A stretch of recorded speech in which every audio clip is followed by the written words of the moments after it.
안녕하세요. 하라라성형외과 김웅민 원장입니다. 오늘은 피지낭종 주제에 관련해서 여러분들에게 궁금하실 만한 내용 가지고 다시 찾아왔는데요. 어느 순간인가 얼굴 한 부위에서 이렇게 혹처럼 뭔가가 튀어나와 있는 것들을 경험해 보신 적이 있을 겁니다. 짜내고 싶다라는 욕구를 가지기 쉬운데요. 운 좋게도 그런 것들이 시간이 지나면서 가라앉는 경우들도 있지만 오히려 염증을 더 유발해서 혹이 점점 더 커지고 결국에는 병원까지 이제 찾아오시게 되는 경우도 있는데요. 여드름과 피지낭종과 이제 구분하실 줄도 알아야 되고, 피지낭종 왜 짜내면 안 되는 것인지, 짜내지 않은 상태로 병원에 내원하셔야 되는 이러한 이유들에 대해서 설명을 해드리고 함께 얘기해보는 시간을 갖도록 하겠습니다.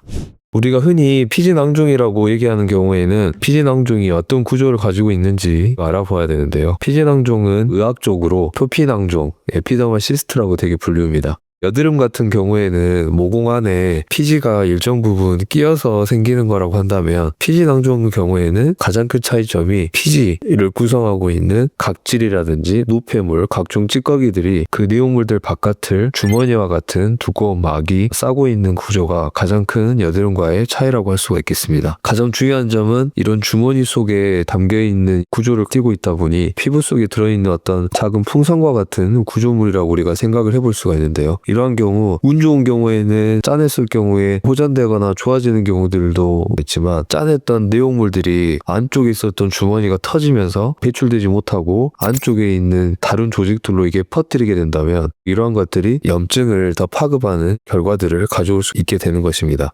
이 초음파 사진을 보시게 되면 전형적으로 피지낭종 부위를 손으로 짜냈을 때 우리가 확인할 수 있는 형태에 해당한다고 볼 수가 있겠습니다. 만약 건드리지 않은 상태에서 내원을 하시게 됐다고 한다면 초음파 소견상에서 피지낭종 부위와 주변에 있는 정상 조직 간에 뚜렷하게 구분되어지는 것을 우리가 확인할 수 있습니다. 하지만 이 증례에서 보시는 것처럼 낭종 구조와 주변에 있는 정상 조직 간의 경계가 뚜렷하지가 않고 일부가 이렇게 불규칙하게 확인되는 모습을 볼 수가 있습니다. 그래서 주머니 일부의 구조가 터지면서 안쪽에 있는 내용물들이 주변에 있는 정상 조직들로 이게 쏟아져 나오게 되면서 우리 몸에서는 외부에서 우리가 바람직하지 못한, 있어서는 안 될 침입자들이 내 몸 안으로 침투해 들어왔다고 생각을 하고, 이러한 것들을 해결하기 위해서 염증 반응이 생길 수밖에 없는 것입니다. 그래서 이렇게 되다 보면 낭종에 있었던 부위가 훨씬 더 커지게 되고 점점 발적이라든지 발열, 통증 이런 것들을 동반하게 되기 때문에 피지낭종에 해당하는 경우에는 절대 짜서는 안 된다라고 누차 설명을 드리고 있습니다. 염증이 생기게 되는 경우들은 되게 자꾸 손이 가거나 아니면 소독이 이루어지지 않은 뭔가 날카로운 바늘들로 그 해당 혹으로 보이는 부분들을 자꾸 건드리게 되면서 생기게 되는 현상인데요. 손으로 이렇게 자꾸 만지는 경우에는 피부에 상재하고 있는 이 균들, 대표적으로 이제 황색 포도상 구균 같은 것들이 염증이나 이런 것들을 일으키게 되기 때문에 혹이 있었던 피지낭종 부위가 점차 커지는 이러한 과정들을 우리가 경험할 수 있게 됩니다. 그래서 이런 경우에 자꾸 억지로 힘을 줘서 짜내게 되면 결국은 염증성 피지낭종으로 이게 진행을 하게 되고, 이렇게 일단 진행을 하게 되면 항생제 같은 것들을 복용해서 증상을 가라앉히게끔 기다려보지만 되게 이 정도로 염증이 진행을 해버리게 되면 항생제를 복용하더라도 이미 고름이 찰대로 차버린 조직이기 때문에 이런 것들이 쉽게 해결되지 않아서 결국에는 훨씬 더 큰 절개 흉터를 만들어가면서 안쪽에 차 있었던 고름들을 짜내고 염증을 가라앉힌 다음에 수술을 해야 되는 이러한 번거로운 과정들을 피할 수가 없게 되는 것입니다. 피지낭종을 제거할 때 있어서 염증이 수반되지 않은 상태에서 제거한다고 한다면 보시는 것처럼 피지낭종 내용물과 그 겉을 싸고 있는 이러한 막들을 최대한 깔끔하게 남기지 않고 이런 것들을 제거하는 것들이 상당히 중요하다고 할 수 있습니다. 간혹 피부과에서 구멍을 내가지고 레이저 같은 것들을 이용해서 안쪽에 있는 내용물들만 배출시키고 오시는 경우들이 있는데요. 이런 수술 방식은 절개 흉터나 이런 것들을 최소화하기 때문에 수술 받았을 당시에는 효과적이고 회복이 빠르다 이런 것들을 장점으로 내세울 수도 있지만, 중요한 부분은 주머니에 해당하는 이 구조물들이 제거가 되지 않았기 때문에 계속 체내에 남아있다 보면 나중에 시간이 지나게 되면 다시 내용물이 차게 되는 이러한 결과들을 가져올 수가 있기 때문에 최대한 피지낭종의 재발을 줄여가면서 수술을 하기 위해서는 단순 내용물만 제거하는 게 아니라 주머니 구조까지도 확실하게 제거하는 것이 중요한 것입니다. 이분 같은 경우는 혹처럼 만져지는 부위가 있어서 이런 것들을 것들을 이제 수차례 반복적으로 짜내는 이런 과정들을 경험하시다가 낭중이 엄청 커져가지고 저희 본원에 내원하셨던 분입니다. 그래서 보시는 것처럼 상당히 커져 있고 주변에 비해서 발적, 빨갛게 돼 있고 상당히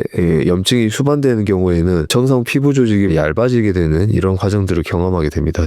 이분 같은 경우에는 단순 항생제 복용만으로는 도저히 해결이 안 되는 경우였기 때문에 내원하셨던 그날 즉각적으로 절개를 가해가지고 안쪽을 메우고 있었던 이 고른 부분들을 다 이렇게 처치를 해주었습니다. 그래서 좀 징그럽긴 하지만 안쪽에 있는 내용물들을 다 배출시키고 이제 폐농술이라고 하는데요. 이걸 시행한 다음에 2주 정도 계속 매일같이 저희 병원에 내원하셔가지고 이러한 염증들을 최대한 가라앉힌 다음에 이 정도 사이즈로 상처 크기를 최대한 줄여놓은 다음에 마지막에 이제 상처 봉합에 이르렀던 분이라고 할 수 있겠습니다. 그래서 이분 같은 경우에는 염증이 와 있었던 케이스임에도 불구하고 많이 절개를 하지 않고 이렇게 해결했지만 만약에 이제 염증이 너무 심하게 오게 되면 이 증례에서 비교할 수 없을 정도로 훨씬 더 큰 절개 흉터를 남겨야 되기 때문에 이런 경우를 이제 최대한 피하기 위해서는 혹이 생겼고 단순 여드름이라고 보기에는 뭔가가 이상하다라는 낌새가 느껴지신다면 이거는 절대로 짜거나 손대지 마시고 이 병원으로 내원하시기를 강력하게 추천드리는 바입니다.